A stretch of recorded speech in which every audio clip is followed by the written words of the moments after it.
할렐루야. 사도신경을 고백하심으로 샘물결 교회 가정예배를 하나님께 드리겠습니다. 나는 전능하신 아버지 하나님 천재 창조주를 믿습니다. 나는 그의 유일하신 아들 우리 주 예수 그리스도를 믿습니다. 그는 성령으로 잉태되어 동정녀 마리아에게서 나시고 본디오 빌라도에게 고난을 받아 십자가에 못 박혀 죽으시고 장사된 지 사흘 만에 죽은 자 가운데서 다시 살아나셨으며 하늘에 오르시어 전능하신 아버지 하나님 우편에 앉아 계시다가 거기로부터 살아있는 자와 죽은 자를 심판하러 오십니다. 나는 성령을 믿으며 거룩한 공교회와 성도의 교제와 죄를 용서받는 것과 몸의 부활과 영생을 믿습니다. 아멘. 찬송가 395장입니다. 자비하신 예수여.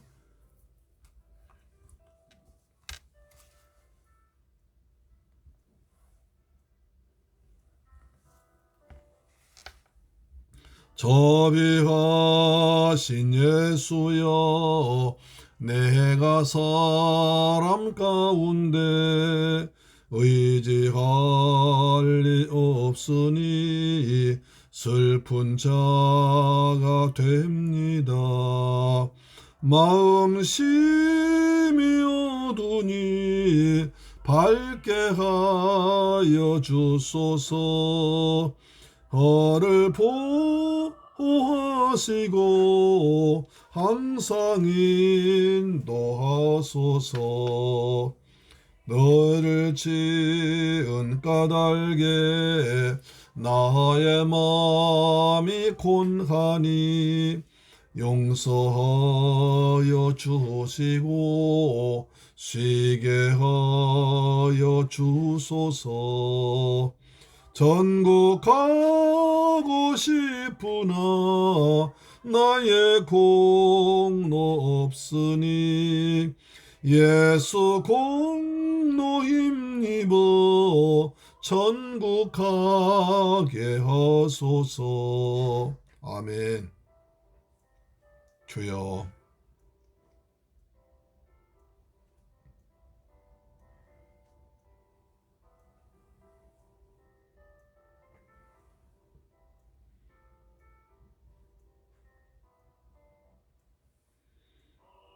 가심 이루어 사랑 항상 있도다. 모두 이루어 주심을 나는 믿사옵니다. 구주밖에 누구를 달리 찾아보리요. 복과 영생 예수니 더 원할 것 없도다. 거룩하신 구주여, 비로 날 사셨으니 어찌 감사하온지 말로 할 수 없도다. 주여, 귀한 영상을 나도 입게 하시고 하늘 날아가서도 사랑하게 하소서. 아멘. 할렐루야. 하나님 말씀 보겠습니다. 여로왕 사무엘하 18장 15절부터 18절까지 말씀 봅니다. 사무엘하 18장 15절로 18절 시작. 요압의 무기를 든 청년 10명이 압살롬을 에워싸고 쳐 죽이니라. 요압이 나팔을 보러 백성들에게 그치게 하니 그들이 이스라엘을 추격하지 아니하고 돌아오니라. 그들이 압살롬을 옮겨다가 숲을 가운데에 큰 구멍에 그를 던지고 그 위에 매우 큰 돌 무더기를 쌓으니라. 온 이스라엘 무리가 각기 장막으로 도망하니라. 압살롬이 살았을 때에 자기를 위하여 한 비석을 마련하여 세웠으니 이는 그가 자기 이름을 전할 아들이 내게 없다고 말하였음이더라. 그러므로 자기 이름을 기념하여 비석에 이름을 붙였으며 그 비석이 왕의 골짜기에 있고 이제까지 그것을 압살롬의 기념비라 일컫더라. 아멘. 사랑하는 새물결 가족 여러분, 오늘 또 주의 은혜 가운데서 평안하게 잘 지내셨습니까? 하루 일과를 마치고 돌아왔지만 오늘 몹시도 추운 날이었죠. 따뜻한 은혜 가운데서 하나님께 가정 예배 드리시기를 축복합니다. 자, 우리가 지난 시간에 압살롬과 다윗의 전쟁을 보았습니다. 그래서 한 번 전쟁에 이스라엘 압살롬 군대 칼에 맞아 죽은 자가 2만 명, 그 다음에 수풀에서 죽은 자가 그보다 더 많았습니다. 약 한 4만 명 훨씬 이상 더 죽어버린 거죠. 학자들 말에 연구에 하면 그 당시 동원된 군대가 압살롬의 군대가 10만 명, 다윗의 군대가 10,000명 정도 된다고 그러는데 벌써 한 번 전투에 거의 반 정도 되는 군대가 죽어버린 겁니다. 그러니까 뭐가 싸움 되겠습니까? 그래서 그러다가 이제 그럼 제가 어제 말씀드린 바와 같이 에브라임 숲에서 싸웠다고 그랬습니다. 에브라임 숲은 숲에만 우거졌고 그건 늪지라고 합니다. 이스라엘 지도 보면 현지 그 사정 보면 늪지입니다. 그러니까 숲을도 우거진 늪지입니다. 전쟁에서는 가장 중요한 게 병사와 그 다음에 지리적 환경입니다. 그렇죠? 지리적 환경을 잘 이용해야 되거든요. 다윗은 평생 동안 전쟁한 사람이기 때문에 지리를 잘 이용했습니다. 그래서 자기네 군사는 10분의 1밖에 안 되니까 그 10분의 1 되는 군사로 전면전, 그대로 평지에서 싸우면 집니다. 그렇기 때문에 압살롬의 군대를 에브라 수풀로 유인해서 수풀 속에서 싸웠습니다. 수풀 속에서 수풀 속에 몸을 감춰놓고 그들을 이제 늪지로 유인해서 거기에다 빠져서 늪지에 빠져버리면 아무리 말이고 뭐 탱크고 말이고 머시고 안에 사람도 간에 옴짝할 수 없잖아요. 늪에 빠졌는데 뭘 하겠습니까?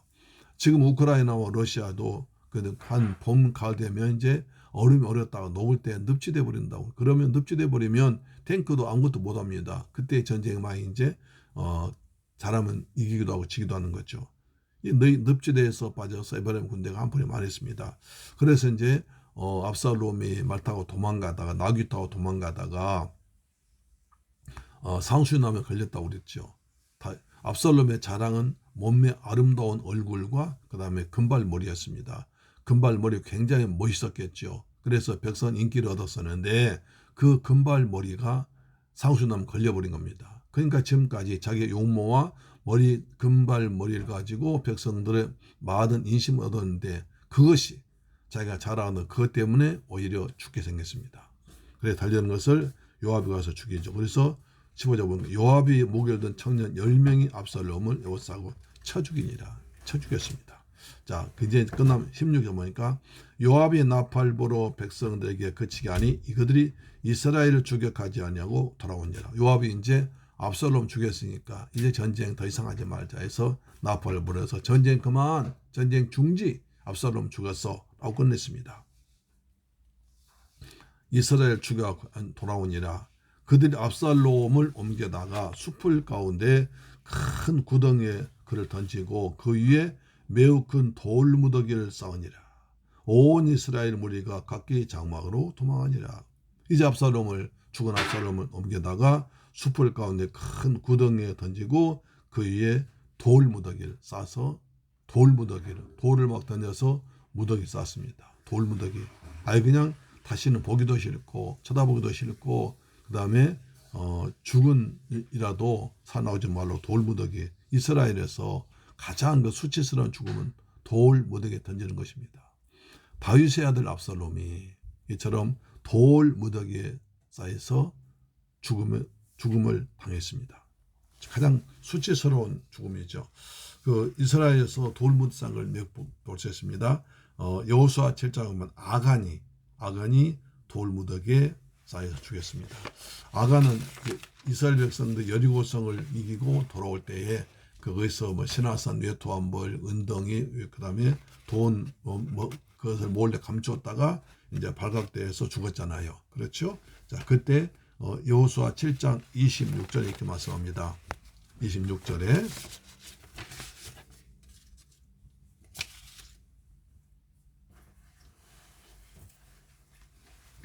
그 위에 돌 무더기를 크게 쌓았더니 오늘까지 있더라.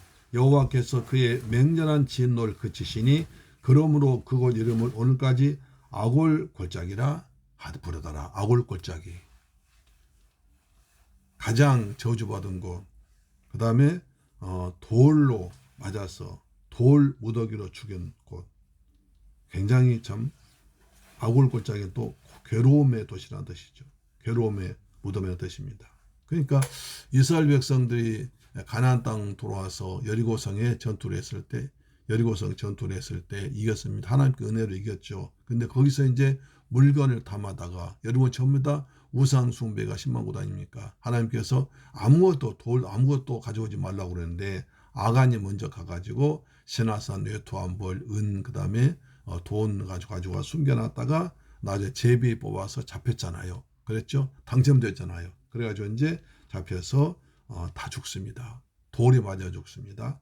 돌 무더기 크게 쌓았습니다. 그래서 그 아골골짜기다, 괴로움의 골짜기다 라고 불렀던 것입니다. 여호수아 8장 29절 보면 여호수아 8장 29절 보면 이 아이성 29절 보니까 그가 또 아이 왕을 저녁 때까지 나무에 달았다가 해질 때에 명령하여 그의 시체를 나무에서 내려 그 성분 어귀에 던지고 그 위에 돌로 큰 무더기를 쌓았더니 그것이 오늘까지 있더라.